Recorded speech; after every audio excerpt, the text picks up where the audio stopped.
Esta columna sale grabada porque estoy viajando a Tandil. Y hablando de Tandil, me gustaría contarles algo de la historia de Jerónimo Solané. Jerónimo Solané era de Entre Ríos.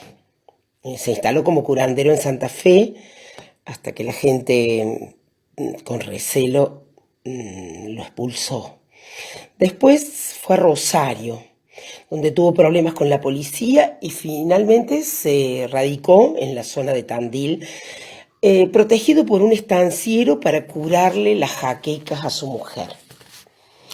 Un testimonio de la época, estamos hablando del siglo XIX, lo describe alto, de barba blanca hasta la cintura, con un aire majestuoso de profeta. El diario La Nación, en cambio, dice que era un indio que había combatido en la batalla de Pavón. Durante el día hacía oraciones y a la tarde, a la hora de la oración, adoctrinaba a los paisanos con la consigna de eliminar a los extranjeros, a los inmigrantes que habían llegado y los estaban dejando sin trabajo a ellos, a los criollos. Desde que el brigadier Martín Rodríguez inauguró en 1823 el Fuerte de la Independencia, Tandil se convirtió en una aldea donde, digamos, no había más que algunas escaramuzas contra los malones, pero con la llegada de Jerónimo Solané, al que llamaban el Tata Dios, algo cambió. Hacía reuniones periódicas con los paisanos, tenía el discurso como de un mesías y su prédica iba siempre contra los extranjeros. Había muchos extranjeros en la zona, inmigrantes que, digamos, habían llegado muy pobres y con una formación muy rudimentaria, pero que habían aprendido a usar nuevas técnicas, a cruzar razas para mejorar el ganado y a abrir comercios que, bueno, alcanzaban cierta prosperidad. El 1 de enero de 1872, a la madrugada, 12 hombres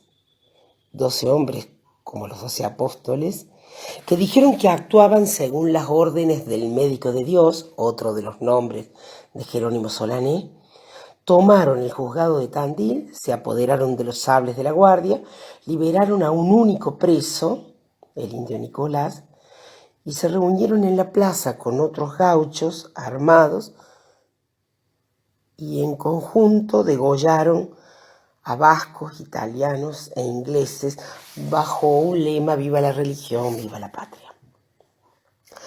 Dicen que fueron 36 personas las degolladas. Aunque Solané no había participado directamente en las acciones, lo detuvieron como el autor intelectual, el instigador. 5 días después, desde la ventana de la celda en Tandil, alguien lo mató a balazos casi en presencia de los guardias. Un alguien misterioso, tal vez un autor intelectual, más autor intelectual que él.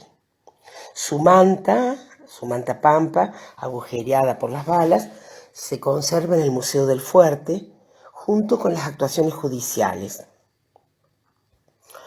Yo estuve una vez en Tandil, una vez antes que esta, y me sentí atraída por la historia de Solané, sobre todo por ese despojo que la inmigración hizo, porque hablamos habitualmente de la riqueza que trajo la inmigración con su capacidad de trabajo y demás, pero hablamos menos del despojo que esos inmigrantes hicieron con respecto al trabajo de los criollos pobres.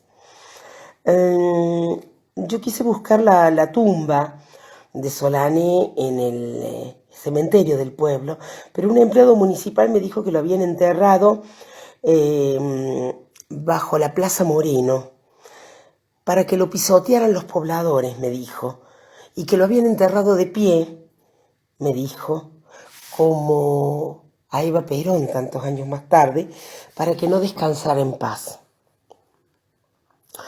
El alegato del abogado que defendió a esos hombres que estaban atónitos ante la llegada de desconocidos que venían de Europa para buscar su lugar en un país ajeno, dijo, entre otras cosas, que al gaucho nadie lo protege, que antes bien se le persigue para enviarlo a la guerra o a la frontera, y que ese estado social descansa en la injusticia inicua de tener la provincia dividida en dos clases, una privilegiada, compuesta de los habitantes de la ciudad, de los grandes propietarios rurales y de los extranjeros, y la otra, vejada y oprimida. Eso manifiesta, eso que podría ser una frase de hoy, manifiesta el abogado que defiende a esos hombres desconcertados por la llegada de desconocidos que les roban su lugar y su trabajo.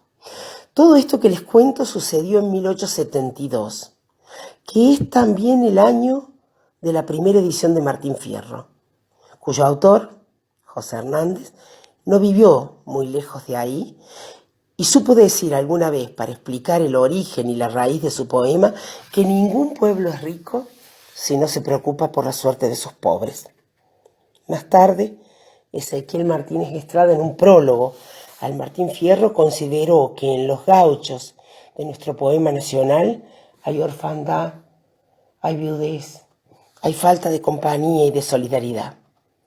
Hay soledad por dentro y por fuera, dijo, y la única amistad nace al borde de la muerte, por una comprensión súbita de una suerte común, de un común destino de opresión. Eso dijo Martínez Estrada. Dicen también que José Hernández le mandó un ejemplar de Martín Fierro a Mitre y que Mitre le hizo notar que el poema era demasiado realista y le aconsejó que leyera sus poemas pampeanos, los de Mitre.